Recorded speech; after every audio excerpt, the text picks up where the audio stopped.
সাহাবী তখন ডাকতে বলে, আমিনুল মুমিনিন, আমি বিবাহ করার পর আমার বিবাহের বয়স যখন 3 মাস চলতেছিল তখন হঠাৎ করে যুদ্ধের আজান হয়ে যায়। আমি যুদ্ধের ময়দানে যাব, এজন্য আমার স্ত্রীর কাছ থেকে আমি দোয়া চাইলাম। ডাক দেয়া বললাম, বিবি রে, যুদ্ধের আজান হয়ে গেছে, ইসলাম ধর্মের জন্য জিহাদের ময়দানে যাব, তোমার কাছ থেকে বিদায় নিতে চাই। যদি আমি শাহাদত বরণ করি তাহলে তোমার সাথে দেখা হবে হাসরের মাঠে। আল্লাহু আকবার বলেন। স্ত্রী তখন ডাক দেয়া বলেন, আপনি যুদ্ধের ময়দানে যাইতেছেন, আমাদের কোনো আপত্তি নাই, আপনি চলে যান। যদি আল্লাহ তাআলা আপনাকে শহীদ করেন তাহলে আপনার সাথে হাসরের মাঠে দেখা হবে। তবে এই যে আমার গর্ভের ভিতরে একটা সন্তান রেখে যাইতেছেন, তাকে আমি কি করব? বাবা তখন সকল সম্পদগুলো স্ত্রীর নামে দিয়ে যুদ্ধের ময়দানে যখন যাবেন, তখন স্ত্রীর পেটের উপরে হাত দিয়ে আল্লাহর কাছে দোয়া করলেন, আল্লাহ, আমার বিবির গর্ভে যেই সন্তানটা রেখে যাইলাম, তুমি আমার সন্তানটাকে হেফাজত কইরো। বলেন সুবহানাল্লাহ। বাবা যখন এই দোয়া করে যুদ্ধের ময়দানে চলে গেছেন, যুদ্ধটা এমন অবস্থায় ছিল, মাসকে মাস যুদ্ধ চলতেছে, লম্বা টাইম। যুদ্ধের ভিতরে হঠাৎ করে সাহাবী শুনতে পারলেন তার বিবিটা দুনিয়ার থেকে বিদায় নিয়ে চলে গেছেন। মৃত্যুর খবর যখন সাহাবীর কানে পৌঁছে গেছে, মৃত্যুর খবর শোনার পরে সাহাবী ভেঙে পড়লেন। যুদ্ধ শেষ করে যখন গাজীর বেশে বাড়িতে ফিরে আসলেন, পথিমধ্যে শুনতে পাইলেন তার বিবি যেখানে কবরস্থ করা হয়েছে, তার কবরের ভিতর থেকে রাত্রিবেলা একটা আগুনের ফুলকি বের হয় আর চিৎকারের আওয়াজ শোনা যায়। সাহাবী বাড়িতে আসলেন, রাতের গভীরে যখন কবরের স্থানের কাছে গিয়া তার স্ত্রীর কবরের পাশে দাঁড়াইলেন, তখন দেখতে পারলেন সত্যি সত্যি রাতের গভীরে তার স্ত্রীর কবর থেকে আগুনের ফুলকি বের হয় আর সেখান থেকে একটা আওয়াজ শোনা যায়, ডাকতেছে কে যেন। সাহাবী রাদিয়াল্লাহু তাআলা আনহু কবরের কাছে যখন আগায়া গেলেন, যাওয়ার পরে দেখলেন এটা আসলে কোনো জাহান্নামের আগুন না, বরং কবরের ভিতর থেকে জান্নাতের একটা নূরের আলো বের হইতেছে। চিল্লায়া বলেন সুবহানাল্লাহ। এই কবরের ভিতর থেকে শুধুই আলো বের হইতেছে তাই নয়, এই আলোর ভিতরেই কবরের ভিতরে বিশাল বড় একটা ফুলের বাগান দেখা যায়, আর সেই বাগানের ভিতরে ছোট্ট একটা বাচ্চা খেলাধুলা করতেছে, সেটাও দেখা যায়। সুবহানাল্লাহ বলেন।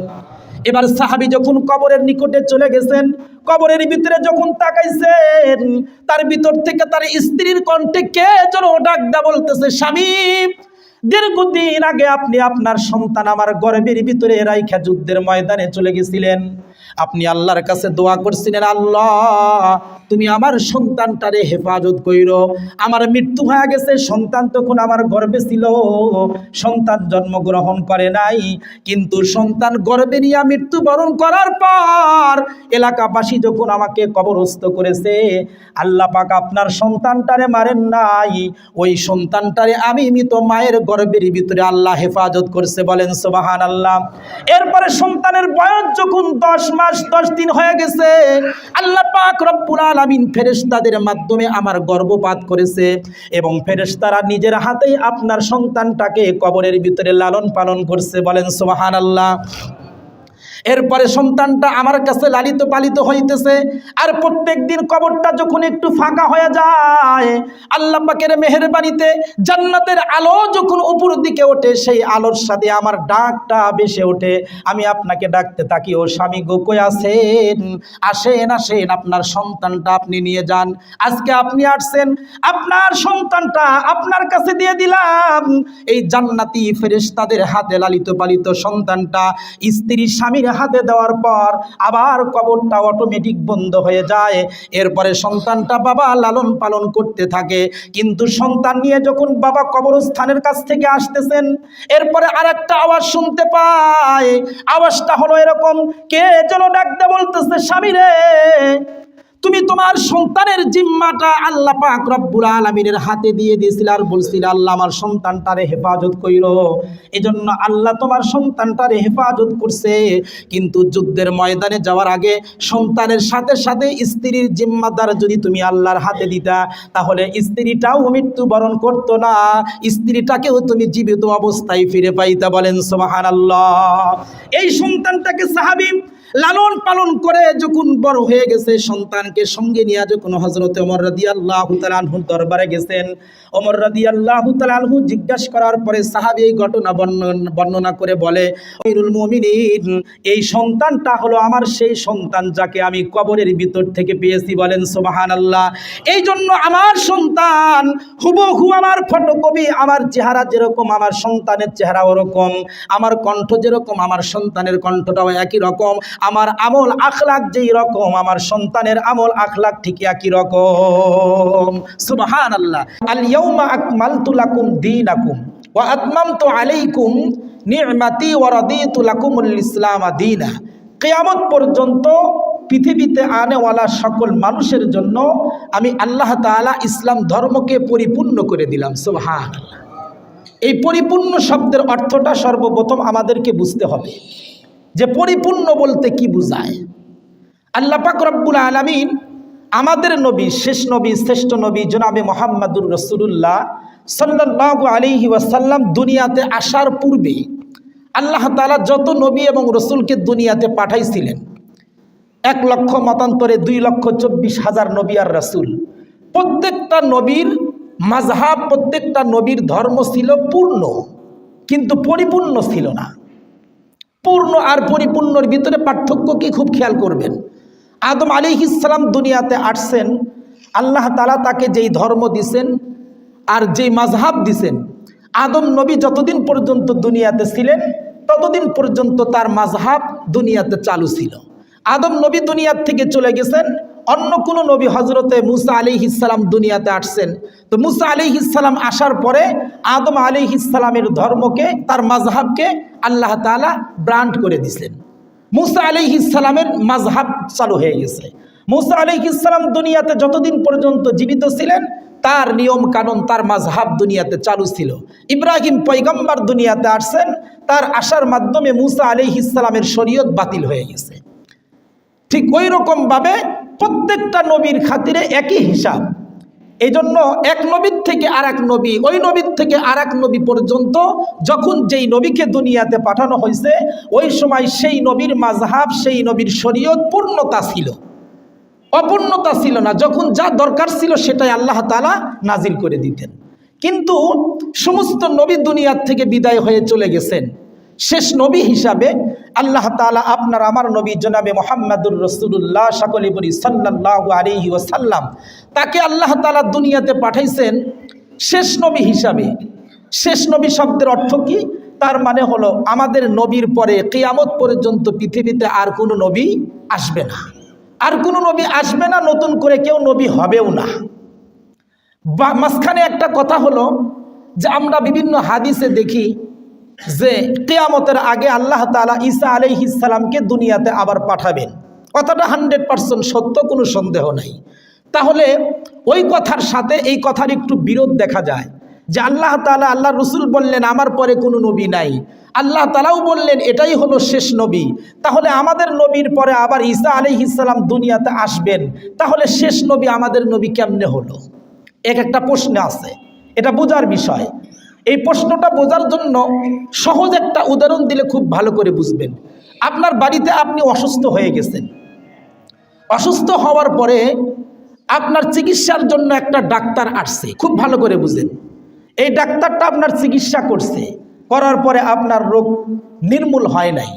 পরবর্তীতে আরেকটা ডাক্তার আসছে, সেও চিকিৎসা করছে, এরপরেও সুস্থতা আসে নাই। এরপরে আরেকটা ডাক্তার আছে, এরকম করে করে 10 জন ডাক্তার আপনার বাড়িতে আসছে। একদম লেটেস্টে সবার শেষে যেই ডাক্তারটা আপনার বাড়িতে আসছে, এর চিকিৎসায় আপনার অসুস্থতা একদম নির্মূল থেকে ভালো হয়ে গেছে, নির্মূল হয়ে গেছে। এখন বলেন তো দেখি, 1 থেকে 9 পর্যন্ত যতগুলো ডাক্তার আসছিল এরাও চিকিৎসা করছে, আবার 10 নম্বর ডাক্তারটাও চিকিৎসা করলো। যার চিকিৎসাতে আপনি সুস্থ হলেন, আপনি একদম ভালো হয়ে গেলেন, এখন শ্রেষ্ঠ ডাক্তার কাকে বলবেন? যে সবার শেষে চিকিৎসা করলো, সেটাই তো নাকি? কিন্তু ঘটনাক্রমে মাঝখানের একটা ডাক্তার, ধরেন 3 নাম্বার অথবা 5 নাম্বার যেটাই ধরেন, এই যে 9 জনের মাঝখানের একটা ডাক্তার আপনাকে চিকিৎসা করতে এসে আপনার বাড়িতে স্টেথোস্কোপ অথবা পিপি মেশিন রেখে চলে গেছে। এখন শেষ ডাক্তার যখন আপনাকে চিকিৎসা করছে, করার পরে যখন আপনি সুস্থ হয়ে গেছেন, কিছুদিন পর এই ডাক্তার আপনার বাড়ির থেকে বিদায় নিয়ে চলে গেছে, আপনিও পরিপূর্ণ সুস্থ। কিন্তু ওই যে মাঝখানের একটা ডাক্তার আপনার বাড়িতে আসলো, উদ্দেশ্য কি? তার রেখে যাওয়া একটা যন্ত্র আপনার বাড়িতে রেখে চলে গেছে, ওটা নেওয়ার জন্য। এখন বলেন তো দেখি, ডাক্তারটা কি আপনার চিকিৎসার জন্য আসছে নাকি তার রেখে যাওয়া বস্তু নেওয়ার জন্য আসছে? এই রেখে যাওয়া বস্তু নেওয়ার জন্য যদি এসে থাকে, তাহলে কি সে শ্রেষ্ঠ ডাক্তার আর শেষ ডাক্তার হয়? হয় না। ঠিক এটা যেরকম ভাবে হয় না, ঠিক ওই রকম ভাবে আমাদের নবী তিনিই শেষ নবী, শ্রেষ্ঠ নবী। তারপরে উন্নত মানের কোনো চিকিৎসক আল্লাহ তাআলা বানান নাই। তবে ঈসা আলাইহিস সালাম দুনিয়াতে আসবেন কেন? কারণ তার একটা জিনিস দুনিয়াতে রেখে গেছেন, এটা নেওয়ার জন্য আসবেন। সেই জিনিসটা কি? ঈসা আলাইহিস সালাম আল্লাহর কাছে দোয়া করছিলেন, আল্লাহ আপনি তো আমারে নবী বানাইছেন, কিন্তু আমার সবচাইতে কপাল ভালো হইতো এবং আমি বেশি খুশি হইতাম আল্লাহ আপনি যদি আমারে শেষ নবীর উম্মত বানাইতেন। সুবহানাল্লাহ জোরে বলেন। সকল নবীরাই এই দোয়া করেছে, তবে ঈসা আলাইহিস সালামের দোয়াকে আল্লাহ তাআলা এমনভাবে কবুল করছেন যে আল্লাহ তাআলা আসমানে উঠাইয়া নিয়ে গেছেন। কিয়ামতের আগে আল্লাহ তাআলা দুনিয়াতে আবার নিয়ে আসবেন। কাফেরদের সাথে ঈসা আলাইহিস সালামের যুদ্ধ হবে, জিহাদ হবে। এই জিহাদের মাধ্যমে কাফেররা নির্মূল হবে। ঈসা আলাইহিস সালাম সাধারণ মৃত্যুর মাধ্যমে দুনিয়ার থেকে বিদায় হয়ে যাবেন। মাঝখান থেকে ঈসা আলাইহিস সালাম আমাদের নবীর উম্মত হয়ে গেলেন। সুবহানাল্লাহ জোরে বলেন। এই যে রেখে যাওয়া একটা বস্তু, উম্মত হওয়াটা বাকি, এটার জন্য আল্লাহ তাআলা দুনিয়াতে তাকে আবার নিয়ে আসবেন।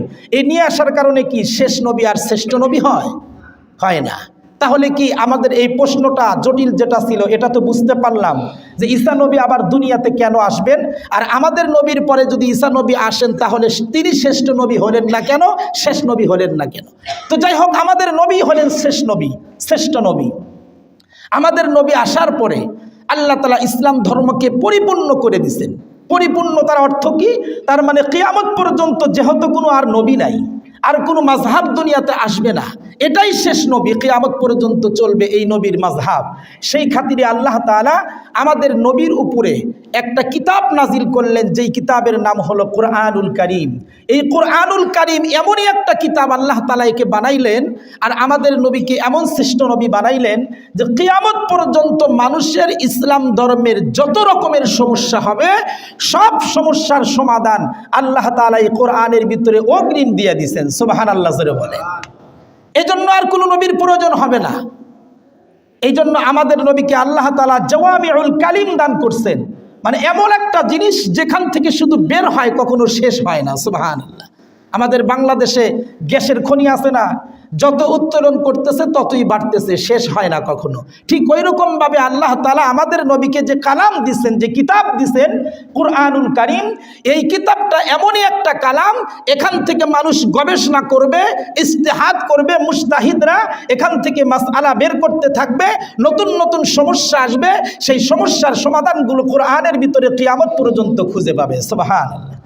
মানে এটা সমস্যার সমাধান বের করার একটা খনি আল্লাহ তাআলা আমাদেরকে দান করছে। সুবহানাল্লাহ।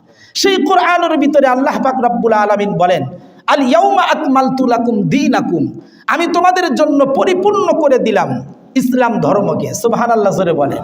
তাহলে পরিপূর্ণতার অর্থ হলো যার ভিতরে কোনো কিছুই অপূর্ণতা থাকে না। তাহলে আল্লাহ তাআলা পরিপূর্ণ করলেন। তাহলে এখান থেকেই বোঝা যায় যে ইসলাম ধর্ম এমন একটা ধর্ম, যেই ধর্মের ভিতরে কোনো সমস্যার সমাধান পাওয়া যায় না, এরকম হতেই পারে না। সুতরাং ইসলাম ধর্মের ভিতরে সব সমস্যার সমাধান আল্লাহ তাআলা দিয়ে দিয়েছেন। সুবহানাল্লাহ বলেন। সকল সমস্যার সমাধান, আপনি কখন কি করবেন, কোন কাজ কিভাবে করবেন, সব কিছুর নিয়ম আল্লাহ তাআলা ইসলাম ধর্মের ভিতরে দিয়ে দিয়েছেন। এমন কোনো কাজ নাই যেই কাজের কমিটমেন্ট ইসলাম ধর্ম আপনাকে দেয় নাই। বরং আল্লাহ রাসূল সাল্লাল্লাহু আলাইহি ওয়াসাল্লাম পেশাব পায়খানা কিভাবে করতে হয় এটাও উম্মতকে শিখায়া গেছেন। সুবহানাল্লাহ জোরে বলেন। এটাও উম্মতকে শিখাইছেন। স্ত্রী সহবাস কেমনে করবেন, সন্তান লালন পালন কেমনে করবেন, এক কথায় A to Z সব কিছু, অল এভরিথিং আল্লাহর পয়গাম্বর উম্মতকে দিয়ে গেছেন। যে কোনো সমস্যার সমাধান ইসলামের ভিতরে পাওয়া যাবে না, এরকম হতেই পারে না। সব সমস্যার সমাধান ইসলামের ভিতরে আল্লাহ তাআলা দিয়েছেন। সুবহানাল্লাহ।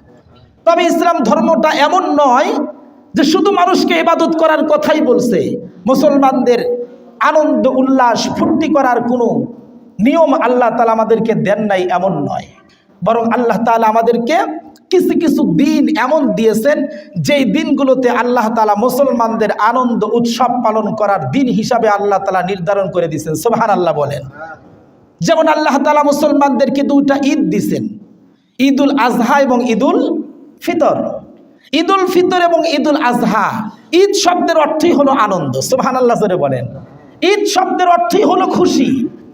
তার মানে আল্লাহ তাআলা আমাদেরকে এমন কিছু দিন দিছেন যেই দিনগুলোতে মুসলমানদের খুশি হওয়া একটা ইবাদত। সুবহানাল্লাহ জোরে বলেন। ওই দিনে মুসলমানদের খুশির দিন। আল্লাহ তাআলা এমন নয় যে মুসলমানদেরকে শুধু কান্নাকাটির কথা বলছেন যে তোমরা কাঁদতে থাকো কাঁদতে থাকো, তোমাদের হাসির কোনো কারণ নাই। হ্যাঁ, আল্লাহ তাআলা আনন্দ করার হাসিরও আল্লাহ তাআলা কিছু কারণ, কিছু মাযহাব, কিছু তরিকা আল্লাহ তাআলা আমাদেরকে দান করছেন, এমন কিছু দিনও দিছেন। তবে হ্যাঁ, এই আনন্দটা আল্লাহ তাআলা যে আমাদেরকে দিছেন, এটা পালন করতে গিয়ে কখনো ইহুদি খ্রিস্টানদের সাথে মিলিত না হয়। যদি হয়ে যায় তাহলে আমাদের এই কাজটা কিন্তু ইহুদি খ্রিস্টানদের সাথে মিলে যাবে এবং ওই আনন্দ করতে গিয়া কিন্তু আমাদের গুনার সম্মুখীন হতে হবে। যেমন আল্লাহ তাআলা আমাদেরকে দুইটা ঈদ দিছেন, ঈদ হলো খুশির দিন। এই দুইটা ঈদ ছাড়া মুসলমানদের আর কোনো ঈদের দিন নাই, খুশির দিন নাই। আপনার বাচ্চা ছেলে হয়েছে, এটা একটা খুশির বিষয়। হ্যাঁ, আপনি খুশি হন, খুশির জন্য আপনি আল্লাহ তাআলার নামে কোনো কিছু করতে পারেন। আপনার মেয়ের বিবাহ অথবা আপনি নিজে বিবাহ করছেন, একটা আনন্দের বিষয়। তো আল্লাহ তাআলা খুশির একটা মাধ্যম দিছেন, ওলিমা করার তরিকা দিছেন। ঠিক ওই রকমভাবে ইসলাম ধর্মের ভিতরেও কিছু আনন্দ পালন করার নিয়ম আল্লাহ তাআলা আমাদেরকে দিছেন। তবে কিছু কিছু কাজ আমাদের সমাজের ভিতরে এমন চালু হয়েছে যেটাকে মুসলমান হওয়ার পরেও এটাকে ধর্মের একটা অংশ মনে করে, অথবা এটাকে নিজের আনন্দের একটা উৎসব হিসাবে কবুল করে নিছে। যেরকম 31st নাইট ডে, যেটা আগামী রবিবার রাত্রিতে আসতেছে, অর্থাৎ ডিসেম্বর মাসের 31 তারিখের রাত্রি 12টা পার হবে। ওই সময় 31st নাইটদের ফটকাবাজি আর আতশবাজি শুরু হবে। কথা বলেন ঠিক কিনা? খুব ভালো করে বুঝবেন, এমন কোনো জিনিস নাই যেটা আল্লাহ তাআলা ইসলাম ধর্মে দেন নাই। প্রত্যেকটাই উৎসব, প্রত্যেকটা জিনিস আল্লাহ তাআলা ইসলাম ধর্মের ভিতরে দিছেন। সুতরাং আমাদের ইসলাম ধর্মের যে নির্দিষ্ট খুশির দিনগুলো আছে, ওই দিনগুলোতে আমরা খুশি উদযাপন করতে থাকি। এছাড়া বাকি কোনো উৎসব, কোনো খুশির দিন যদি আমরা পালন করি যেই কাজটা ইহুদি খ্রিস্টানদের সাথে মিলে যায়, তাহলে ওই কাজ করতে গিয়া ইমানের খতরা চলে আসে। কথা বলেন ঠিক কিনা? ইমানের ক্ষতিগ্রস্ত হয়। যেমন 31st নাইট ডে, খুব ভালো করে বুঝবেন। এই 31st নাইট ডে, এই উৎসবটা আসলো কোথায় থেকে, আর এটা পালন করলে আমাদের ক্ষতি কি কি হয়, এই বিষয়টা খুব ভালো করে বুঝেন। ইহুদিদের রোম সম্রাটের একটা ধর্মীয় উৎসব ছিল, যেই উৎসবটা পালন করা হতো জানুয়ারি মাসের প্রথম দিনে এবং ডিসেম্বর মাসের শেষ দিনে। অর্থাৎ ডিসেম্বর মাসের 31তম রাত্রিতে, রাত্রি 12টা যখন বেজে যেত, তখন তারা একটা উৎসব পালন করত। আর এই উৎসবের সময় তারা একটা মূর্তিকে সামনে রাখত। এই মূর্তিটার নাম হলো জানুস। খুব ভালো করে বুঝবেন, এই মূর্তিটার নাম হলো জানুস। সর্বপ্রথমে আমি আপনাদেরকে বলি, আমরা যে খ্রিস্টপর্ব, ইংরাজি মাস, আমাদের বাংলাদেশের মানুষ বাংলা ভাষার জন্য দেশকে স্বাধীন করেছে। লক্ষ লক্ষ মানুষের রক্ত আর প্রাণ দিয়ে যেই বাংলাদেশকে স্বাধীন করা হয়েছে বাংলা ভাষার জন্য, সেই বাংলাদেশের মানুষ এরা বাংলা মাসকে গণনা করতে জানে না। এরাও দেখবেন মূর্খ থেকে মূর্খ, বাংলা তারিখ বলতে পারে না, কিন্তু ইংরাজির তারিখ সঠিকভাবে মনে রাখে। কথা বলেন ঠিক কিনা? কিন্তু এই ইংরাজি তারিখটা, ইংরাজি মাসটা আসলো কোথায় থেকে, এটা আমাদের সর্বপ্রথম জানতে হবে। ইংরাজি 12টা মাস দেখেন, আমরা January, February, March, April, May, June, July, August, September, October, November, December, এই 12টি মাসের যে নাম নির্ধারণ করা হয়েছে, এই 12টা মাস আসলো কোথায় থেকে? 1 নাম্বার, রোমদের একটা দেবতা ছিল, যেই দেবতার নাম হলো জানুস। এই জানুস দেবতার নামে জানুয়ারি মাসকে নামকরণ করা হয়েছে। নাউজুবিল্লাহ জোরে বলেন। 2 নাম্বার, রোমানদের আরেকটা দেবতা ছিল, যেই দেবতার নাম হলো ফেব্রুস। এই দেবতার নামে ফেব্রুয়ারি মাসের নামকরণ করা হয়েছে। নাউজুবিল্লাহ জোরে বলেন। 3 নাম্বার হলো রোমানদের একটা দেবতা ছিল যাকে যুদ্ধ দেবতা মনে করা হইতো। এই দেবতার নাম হলো মার্স, তার নামে মার্স নামকরণ করা হয়েছে। নাউজুবিল্লাহ জোরে বলেন। 4 নাম্বার এপ্রিল, এপ্রিল মাসকে নামকরণ করা হয়েছে। রোমানদের আরেকটা দেবী ছিল, যেই দেবীর নাম হলো এপ্রো দেবী। এপ্রো দেবী কি পূজা করতো যেই মাসে, সেই মাসটার নাম রাখা হয়েছে এপ্রিল মাস। নাউজুবিল্লাহ জোরে বলেন। এরপরে 5 নাম্বার মে, এই মে মাস নামকরণ করা হয়েছে।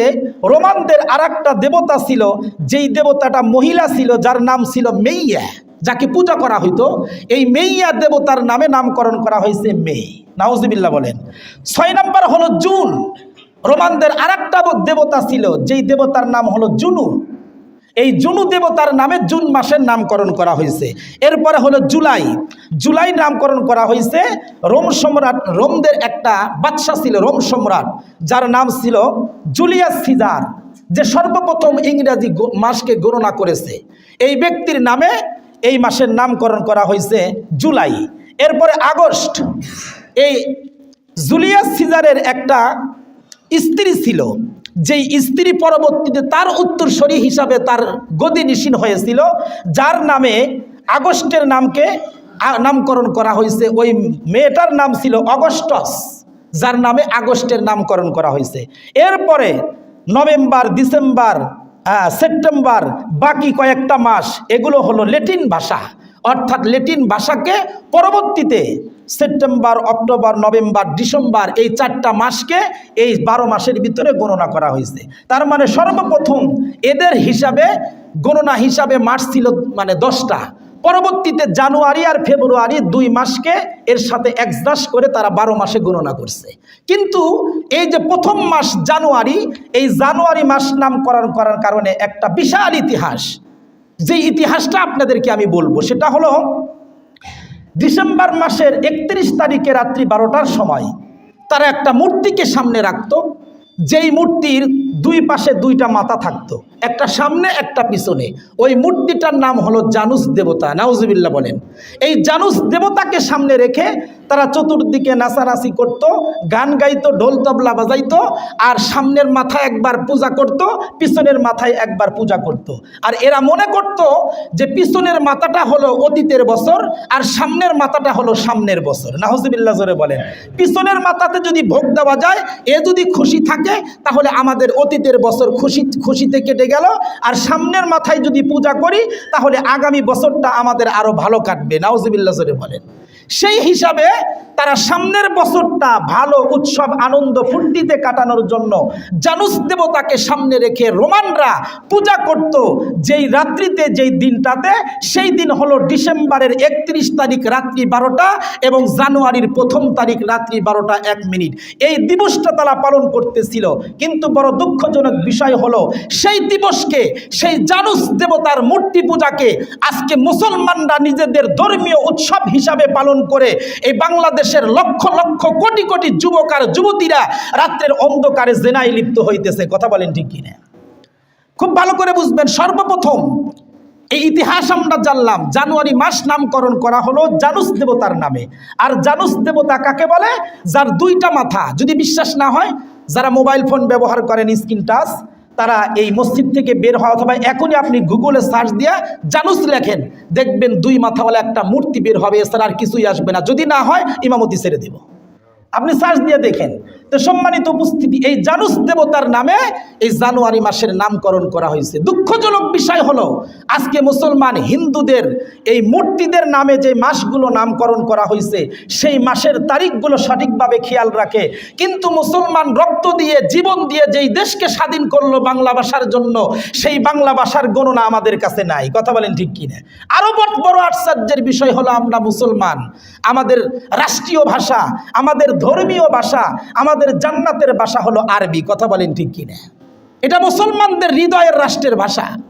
কিন্তু আমরা আরবি মাসের নাম জিজ্ঞাসা করলে, যদি জিজ্ঞাসা করা হয় এখন কোন মাস চলতেছে, আমার মনে হয় এখানে যারা আছে সবগুলোকে যদি জিজ্ঞাসা করা হয়, 2-1 ছাড়া আর কেউ বলতে পারবে না। কথা বলেন ঠিক কিনা? বাংলা নামটা, বাংলা মাসের নামটা অনেকে বলতে পারবে না। এটা আবার আরেকজনকে জিজ্ঞেস করে নিতে হয়। সবচেয়ে বড় দুঃখের বিষয় হলো বাংলা মাসের কয় তারিখ আজকে যাইতেছে এটা আবার মুসলমান হিন্দুকে জিজ্ঞেস করে। কারণ হিন্দুরা বর্ষপঞ্জি বেশি দেখে। কেন হিন্দু ওর কাছে কেন জিজ্ঞাসা করতে হবে তুমি রক্ত দিয়েছো কি জন্যে, তুমি যুদ্ধ করেছো কি জন্য? বাংলা ভাষার জন্য তো, নাকি বলেন? কিন্তু আজকে সেই বাংলা ভাষার মূল্য আমাদের কাছে নাই। আরো আশ্চর্যের বিষয় হলো এই 31 তারিখে রাত্রি 12টার সময় বাংলা ভাষায় বাংলাদেশের মানুষ 31st নাইট যে উদযাপন করতে গিয়ে হিন্দি গান বাজায়। বাজায় কি বাজায় না? শুধু ওই দিনেই না, 16ই ডিসেম্বর বিজয় দিবস যেটা, এই দিনেও মুসলমান যুবকেরা হিন্দি গান বাজায়। এই হিন্দি গানের মাধ্যমে এরা কি বুঝাইতে চায়? আমাদের বাংলাদেশের লক্ষ লক্ষ মুসলমানরা যে রক্ত আর প্রাণ দিয়েছেন, এদের রক্তের মূল্য এরা দিতে চায় না। এরা বাংলা ভাষাকে অপমান করতে চায়, আর হিন্দু বৌদ্ধ খ্রিস্টানদের ভাষা আমাদের দেশে চালু করতে চায়। কথা বলেন ঠিক কিনা? এই জন্য কমস কম আমাদের দেশের সরকারের পক্ষ থেকে এটা আইন করা দরকার যে বাংলাদেশের বিজয় দিবস 16ই ডিসেম্বরে কেউ যদি হিন্দি গান বাজাও আর ইংলিশ গান বাজাও, তাহলে তোমার রাষ্ট্রীয়ভাবে শাস্তির আওতায় আনা হবে। কথা বলেন ঠিক কিনা? বাংলাদেশের রাষ্ট্রীয় একটা ধর্ম উৎসব বিজয় দিবস, এই দিবসটাকেও তারা নোংরামি আজকে করে ফেলছে। তো যাই হোক, সম্মানিত উপস্থিতি, কথা লম্বা নয়। সবচেয়ে বড় কথা হলো এই যে 31st নাইট ডে আমরা পালন করি, এটার মাধ্যমে আমাদের 5টা ক্ষতি হয়। 1 নম্বর ক্ষতি হলো এটা পালন করার মাধ্যমে শিরিক হয়। শিরিক কিভাবে হয়? ওই যে রোমানরা যে পূজা করেছিল যেই মূর্তির সামনে, তার নাম হলো জানুস। পূজা করেছিল কেন? যে এই দেবতাই, এই মূর্তিটাই আমাদের আগামী বছর ভালো কাটাইয়া দিবে, এ আমাদের ভাগ্যের মালিক। নাউজুবিল্লাহ জোরে বলে।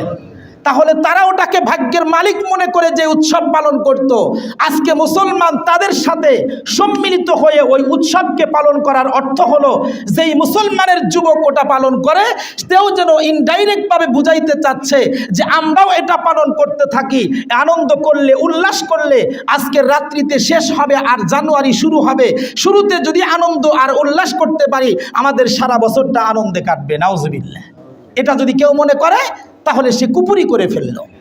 কারণ ভালো মন্দের মালিক, তকদিরের মালিক কে বলেন? আল্লাহ।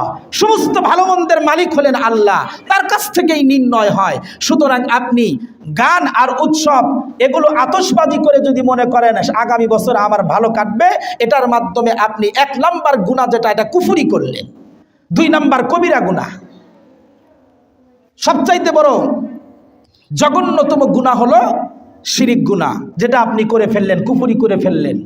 2 নম্বর গুনাহ হলো এই উৎসবটা পালন করে বিধর্মীরা, আর আপনি সেই উৎসবটা পালন করে বিধর্মীদের সাথে সামঞ্জস্য হয়ে গেলেন, তাদের সাথে মিলিত হয়ে গেলেন। আর আল্লাহ রসুল হাদিসের ভিতরে কি বলেন? মান তাশাব্বাহা বিকওমিন ফাহুয়া মিনহুম।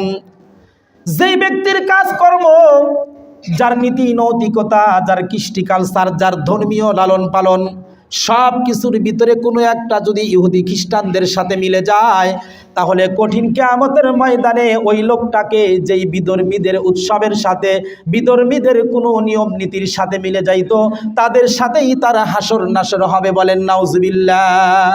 2 নম্বর ক্ষতি হলো এই উৎসব পালন করার কারণে ইহুদি খ্রিস্টানদের সাথে সাদৃশ্য হয়ে গেল। আপনার হাসরটা কিন্তু ইহুদি খ্রিস্টানদের সাথেই হবে। আর ইহুদি খ্রিস্টানদের ব্যাপারে আল্লাহ কোরআনে কি বলেন? ইয়া আইয়ুহাল্লাযীনা আমানু লা তাত্তাখিযুল ইয়াহুদা ওয়ান নাসারা। আল্লাহ তাআলা কোরআনের ভিতরে বলেন, হে মুসলমানেরা, ঈমানদারেরা, মনে রাখো তোমরা কোনো দিন কিয়ামত পর্যন্ত কখনোই তোমরা ইহুদিদেরকে, খ্রিস্টানদেরকে বন্ধুরূপে গ্রহণ করবা না। সুবহানাল্লাহ জোরে বলেন। আল্লাহ তাআলা আমাদেরকে সতর্ক করেন যে তোমরা ইহুদি খ্রিস্টানদেরকে কখনোই বন্ধু বানাইবে না, আর আমরা তাদেরকে বন্ধু বানায়া নিজের বিছানায় জায়গা করে দেই। কথা বলেন ঠিক কিনা? এটা 2 নম্বর গুনাহ, যে তাদের আমলের সাথে আমাদের আমল মিলে যাচ্ছে, এজন্য আমাদেরকে জাহান্নামে যেতে হবে। 3 নম্বর গুনাহ যেটা, এটা হলো এই উৎসবকে পালন করতে গিয়া ওই রাত্রিতে গান বাজনা করা হয় কি হয় না? আর গান বাজনা করা কি ইসলামী শরীয়তে জায়েজ না হারাম? কথা বলেন, হালাল না হারাম? হারাম। তাহলে গান বাজনার মাধ্যমে আপনার আরেকটা হারাম গুনায় লিপ্ত হলেন, এটা হলো 3 নম্বর ক্ষতি। চতুর্থ নাম্বার ক্ষতি যেটা, সেটা হলো এই গান বাজনা আর রাত্রিতে উদযাপন 31st নাইট উদযাপন করতে গিয়া আতশবাজি এবং বিভিন্ন রকমের খানার আইটেম অথবা গেট সাজাইলেন, ফটকাবাজি করলেন, যা কিছু করেন, এটার পিছনে কিছু টাকা পয়সা খরচ হয় কি হয় না? এই খরচটা হলো অপচয়, এটা হলো অপচয়। আর অপচয় যে ব্যক্তি করে তাকে কি বলে জানেন? আল্লাহ তাআলা কোরআনে কি বলেন? ইন্নাল মুবাজ্জিরিনা কানু ইখওয়ানাশ শায়াতিন। আল্লাহ পাক রব্বুল আলামিন বলেন, যারা অপচয় করে, যারা অপচয় খরচ করে, এরা হলো শয়তানের ভাই। নাউজুবিল্লাহ বলেন। তাহলে অপচয় খরচ করার মাধ্যমে আপনি শয়তানের ভাই হলেন, আপনি হারাম গুনাহ করলেন, আপনি জাহান্নামে লিপ্ত হলেন, আপনি কবিরা গুনাহ করলেন এবং আপনি কুফরি গুনাহ করে বসলেন। এরপরে ৫ম নাম্বার অপরাধ যেটা, সেটা হলো আজকের রাত্রিতে, এই 31তম রাত্রিতে 31st নাইট উদযাপন করতে গিয়া বলেন তো দেখি, ওই উৎসবে কি শুধু ছেলেরাই থাকে নাকি ছেলে মেয়ে উভয় থাকে? অনেক বাড়িতে দেখবেন, অনেক মানে সুশীল পরিবার যারা, এরা ছেলে মেয়েদেরকে সাধারণত রাত্রিতে বের হতে দেয় না, কিন্তু 31st নাইট একটা রাত্রিতে বলে একদিনই তো, একটা রাত্রি তো যাক না, কি হয়েছে? এই একটা রাত্রির সুযোগ নিয়ে যুবক যুবতীরা একত্র হয়ে 31st নাইটদের এই রাত্রিতে উদযাপন করতে গিয়া এরা অবাধভাবে মেলামেশা করে রাতারাত্রি হাজার হাজার লক্ষ লক্ষ যুবক যুবতীরা জিনায় লিপ্ত হইতেছে। কথা বলেন ঠিক কিনা? এটা হলো ৫ম নাম্বার গুনাহ। সম্মানিত উপস্থিতি, এই যে 31st নাইট ডে পালন করতে গিয়া 5টা ক্ষতি আমাদের হয়ে গেল। এই ক্ষতিগুলো ছোট ক্ষতি না বড় ক্ষতি বলেন? 1 নাম্বার কুফরি হয়ে গেল, 2 নাম্বার আমার আপনার কাজটা ইহুদি খ্রিস্টানদের সাথে মিলে গেল, 3 নাম্বার আমি আর আপনি গান বাজনায় লিপ্ত হলাম, হারাম গুনাহ করলাম, 4র্থ নাম্বার অপচয় খরচ করলাম, আর 5ম নাম্বার হলো জিনায় লিপ্ত হয়ে গেল। এই সমস্ত অপরাধ যতদিন পর্যন্ত ইসলাম ধর্মের সমাজের ভিতরে, রাষ্ট্রের ভিতরে চলতে থাকবে, ততদিন পর্যন্ত ওই দেশে শান্তি আসতে পারেই না। কথা বলেন ঠিক কিনা? এই জন্য শান্তি যদি আনতে চান, তাহলে এই সমস্ত ইহুদি খ্রিস্টানদের মতবাদ, তাদের কৃষ্টি কালচার, তাদের উৎসবকে ছেড়ে দেন। মুসলমানদের যে কৃষ্টি কালচার, যে নিয়ম কানুন, যেই তরিকা আল্লাহ তাআলা আপনাকে আমাকে দিয়েছে, সেই আয়াতের ভিতরে চলে আসেন, সেই রঙে রঙিন হয়ে যান, তাহলেই আল্লাহ তাআলা আপনাকে শান্তি দিয়ে দিবে। সুবহানাল্লাহ জোরে বলেন। যেমন রঙিন হয়েছিলেন সাহাবীদের ভিতরে, সাহাবা ইকরাম রাদিয়াল্লাহু তাআলা আনহুম, তারা ইসলামের রঙে রঙিন হয়েছিলেন, তারা কোরআনের রঙে রঙিন হয়েছিলেন, তারা রাসূলুল্লাহর রঙে রঙিন হয়েছিলেন, যার কারণে একটা সাহাবী যদি গরিব হইতো, এরপরও তার ঘরের ভিতরে শান্তি ছিল, অশান্তি কখনো আসে নাই। সুবহানাল্লাহ বলেন। এরকম একটা ওয়াকিয়া কিতাবের ভিতরে আসছে, এক সাহাবী যুদ্ধের ময়দানে চলে গেছেন, আল্লাহর পয়গম্বর যুদ্ধের আজান দিয়ে দিছেন, যুদ্ধের ময়দানে যাবেন, নতুন বিবাহ করছেন, কিছুদিন স্ত্রীর সাথে সংসার করছেন, স্ত্রীর পেটে মাশাআল্লাহ আল্লাহ তাআলার মেহেরবানিতে একটা বাচ্চাও আসছে, 3 মাসের একটা বাচ্চা। 3 মাসের বাচ্চা স্ত্রীর গর্ভে যখন আসছে, যুদ্ধের আজান হয়ে গেছে। এবার ওই সাহাবী যুদ্ধ শেষে আবার যখন বাড়িতে ফিরে আসছেন, বাড়িতে ফিরে আসার পরে এই সাহাবী এবং তার সন্তান হযরত ওমর রাদিয়াল্লাহু তাআলা আনহুর দরবারে উপস্থিত হয়ে গেছেন। ওমর রাদিয়াল্লাহু তাআলা আনহু বলে, কিরে সাহাবী, তোমার চেহারা আর তোমার সন্তানের চেহারা হুবহু একই দেখা যায়, কারণটা কি? কোনো পার্থক্য নাই, দেখলে যেন মনে হয় দুইজন এক মানুষ। এরকম অনেক সময় দেখবেন একই মায়ের গর্ভ থেকে 2টা সন্তান জন্মগ্রহণ করে, চেহারা দেখলে বোঝা যায় না কোনটা ছোট কোনটা বড়। কথা বলেন ঠিক কিনা? আছে না নাই? অনেক সময় নির্ণয় করা যায় না। এরকম একজন পিতা আর পুত্র হযরতে ওমর রাদিয়াল্লাহু তাআলা আনহুর দরবারে গেছেন। তো ওমর রাদিয়াল্লাহু তাআলা আনহু জিজ্ঞাসা করে, তোমরা বাপ পুত্র একই চেহারা, কোনো পার্থক্য নাই, দেখতে যেন সেম ফটোকপি, এর কারণটা কি? সাহাবী তখন ডাকতে বলে, আমিনুল মুমিনিন, আমি বিবাহ করার পর আমার বিবাহের বয়স যখন 3 মাস চলতেছিল, তখন হঠাৎ করে যুদ্ধের আজান হয়ে যায়। আমি যুদ্ধের ময়দানে যাব, এজন্য আমার স্ত্রীর কাছ থেকে আমি দোয়া চাইলাম, ডাক দেয়া বললাম, বিবি রে, যুদ্ধের আজান হয়ে গেছে, ইসলাম ধর্মের জন্য জিহাদের ময়দানে যাব, তোমার কাছ থেকে বিদায় নিতে চাই। যদি আমি শাহাদত বরণ করি, তাহলে তোমার সাথে দেখা হবে হাসরের মাঠে। আল্লাহু আকবার বলেন। স্ত্রী তখন ডাক দেয়া বলেন, আপনি যুদ্ধের ময়দানে যাইতেছেন, আমাদের কোনো আপত্তি নাই, আপনি চলে যান। যদি আল্লাহ তাআলা আপনাকে শহীদ করেন তাহলে আপনার সাথে হাসরের মাঠে দেখা হবে। তবে এই যে আমার গর্ভের ভিতরে একটা সন্তান রেখে যাইতেছেন, তাকে আমি কি করব? বাবা তখন সকল সম্পদগুলো স্ত্রীর নামে দিয়ে যুদ্ধের ময়দানে যখন যাবেন, তখন স্ত্রীর পেটের উপরে হাত দিয়ে আল্লাহর কাছে দোয়া করলেন, আল্লাহ আমার বিবির গর্ভে যেই সন্তানটা রেখে যাইলাম, তুমি আমার সন্তানটাকে হেফাজত কইরো। বলেন সুবহানাল্লাহ। বাবা যখন এই দোয়া করে যুদ্ধের ময়দানে চলে গেছেন, যুদ্ধটা এমন অবস্থায় ছিল, মাসকে মাস যুদ্ধ চলতেছে, লম্বা টাইম। যুদ্ধের ভিতরে হঠাৎ করে সাহাবী শুনতে পারলেন তার বিবিটা দুনিয়ার থেকে বিদায় নিয়ে চলে গেছেন। মৃত্যুর খবর যখন সাহাবীর কানে পৌঁছে গেছে, মৃত্যুর খবর শোনার পরে সাহাবী ভেঙে পড়লেন। যুদ্ধ শেষ করে যখন গাজীর বেশে বাড়িতে ফিরে আসলেন, প্রতিমধ্যে শুনতে পাইলেন তার বিবি যেখানে কবরস্থ করা হয়েছে, তার কবরের ভিতর থেকে রাত্রিবেলা একটা আগুনের ফুলকি বের হয় আর চিৎকারের আওয়াজ শোনা যায়। সাহাবী বাড়িতে আসলেন, রাতের গভীরে যখন কবরের স্থানের কাছে গিয়া তার স্ত্রীর কবরের পাশে দাঁড়াইলেন, তখন দেখতে পারলেন সত্যি সত্যি রাতের গভীরে তার স্ত্রীর কবর থেকে আগুনের ফুলকি বের হয় আর সেখান থেকে একটা আওয়াজ শোনা যায়, ডাকতেছে কে যেন। সাহাবী রাদিয়াল্লাহু তাআলা আনহু কবরের কাছে যখন আগায়া গেলেন, যাওয়ার পরে দেখলেন এটা আসলে কোনো জাহান্নামের আগুন না, বরং কবরের ভিতর থেকে জান্নাতের একটা নূরের আলো বের হইতেছে। চিল্লায়া বলেন সুবহানাল্লাহ। এই কবরের ভিতর থেকে শুধুই আলো বের হইতেছে তাই নয়, এই আলোর ভিতরে, এই কবরের ভিতরে বিশাল বড় একটা ফুলের বাগান দেখা যায়, আর সেই বাগানের ভিতরে ছোট্ট একটা বাচ্চা খেলাধুলা করতেছে, সেটাও দেখা যায়। সুবহানাল্লাহ বলেন। এবার সাহাবী যখন কবরের নিকটে চলে গেছেন, কবরের ভিতরে যখন তাকাইছেন, তার ভিতর থেকে তার স্ত্রীর কণ্ঠে কে যেন ডাক দা বলতেছে, স্বামী দীর্ঘদিন আগে আপনি আপনার সন্তান আমার গর্ভের ভিতরে রাইখা যুদ্ধের ময়দানে চলে গেছিলেন। আপনি আল্লাহর কাছে দোয়া করছিলেন, আল্লাহ তুমি আমার সন্তানটারে হেফাজত কইরো। আমার মৃত্যু হয়ে গেছে, সন্তান তখন আমার গর্ভে ছিল, সন্তান জন্মগ্রহণ করে নাই, কিন্তু সন্তান গর্ভে নিয়ে মৃত্যুবরণ করার পর এলাকাবাসী যখন আমাকে কবরস্থ করেছে, আল্লাহ পাক আপনার সন্তানটারে মারেন নাই, ওই সন্তানটারে আমি মৃত মায়ের গর্ভের ভিতরে আল্লাহ হেফাজত করছে। বলেন সুবহানাল্লাহ। এরপরে সন্তানের বয়স যখন 10 মাস 10 দিন হয়ে গেছে, আল্লাহ পাক রব্বুল আলামিন ফেরেশতাদের মাধ্যমে আমার গর্ভপাত করেছে এবং ফেরেশতারা নিজের হাতেই আপনার সন্তানটাকে কবরের ভিতরে লালন পালন করছে। বলেন সুবহানাল্লাহ। এরপরে সন্তানটা আমার কাছে লালিত পালিত হইতেছে, আর প্রত্যেক দিন কবরটা যখন একটু ফাঁকা হয়ে যায়, আল্লাহ পাকের মেহেরবানিতে জান্নাতের আলো যখন উপর দিকে ওঠে, সেই আলোর সাথে আমার ডাকটা ভেসে ওঠে। আমি আপনাকে ডাকতে থাকি, ও স্বামী গো কই আছেন, আসেন আসেন, আপনার সন্তানটা আপনি নিয়ে যান। আজকে আপনি আসছেন, আপনার সন্তানটা আপনার কাছে দিয়ে দিলাম। এই জান্নাতি ফেরেশতাদের হাতে লালিত পালিত সন্তানটা স্ত্রী স্বামীর হাতে দেওয়ার পর আবার কবরটা অটোমেটিক বন্ধ হয়ে যায়। এরপরে সন্তানটা বাবা লালন পালন করতে থাকে, কিন্তু সন্তান নিয়ে যখন বাবা কবরস্থানের কাছ থেকে আসতেছেন, এরপরে আরেকটা আওয়াজ শুনতে পায়।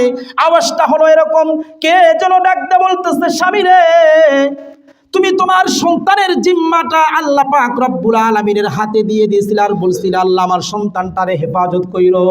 এজন্য আল্লাহ তোমার সন্তানটারে হেফাজত করছে, কিন্তু যুদ্ধের ময়দানে যাওয়ার আগে সন্তানের সাথে সাথে স্ত্রীর জিম্মাদার যদি তুমি আল্লাহর হাতে দিতা, তাহলে স্ত্রীটাও মৃত্যুবরণ করতো না, স্ত্রীটাকেও তুমি জীবিত অবস্থায় ফিরে পাইতা। বলেন সুবহানাল্লাহ। এই সন্তানটাকে সাহাবী লালন পালন করে যখন বড় হয়ে গেছে, সন্তানকে সঙ্গে নিয়ে যখন হযরত ওমর রাদিয়াল্লাহু তাআলা আনহুর দরবারে গেছেন, ওমর রাদিয়াল্লাহু তাআলা আনহু জিজ্ঞাসা করার পরে সাহাবী এই ঘটনা বর্ণনা করে বলে, আমিরুল মুমিনিন এই সন্তানটা হলো আমার সেই সন্তান যাকে আমি কবরের ভিতর থেকে পেয়েছি। বলেন সুবহানাল্লাহ। এই জন্য আমার সন্তান হুবহু আমার ফটোকপি, আমার চেহারা যেরকম আমার সন্তানের চেহারা ওরকম, আমার কণ্ঠ যেরকম আমার সন্তানের কণ্ঠটাও একই রকম, আমার আমল আখলাক যেই রকম আমার সন্তানের আমল আখলাক ঠিক একই রকম। সুবহানাল্লাহ। এজন্য ইসলামের রঙে রঙিন যদি হতে পারেন, আপনি যেরকম হবেন আপনার সন্তানটাও ওই রকম হবে। আর যদি ইহুদি খ্রিস্টানদের কৃষ্টি কালচার, তার নীতি নৈতিকতা যদি আপনার কাছে ভালো লাগে, তাদের মতো যদি আপনি চলেন, ভবিষ্যতে আপনি দুনিয়ার থেকে চলে যাবেন, আপনার কবরে কোরআন খতমের সওয়াব যাবে না, ফুলের মালা যাবে, আর আপনার কবরে শিরিক আর কুফরি দিয়া ভর্তি হবে। কথা বলেন ঠিক কিনা?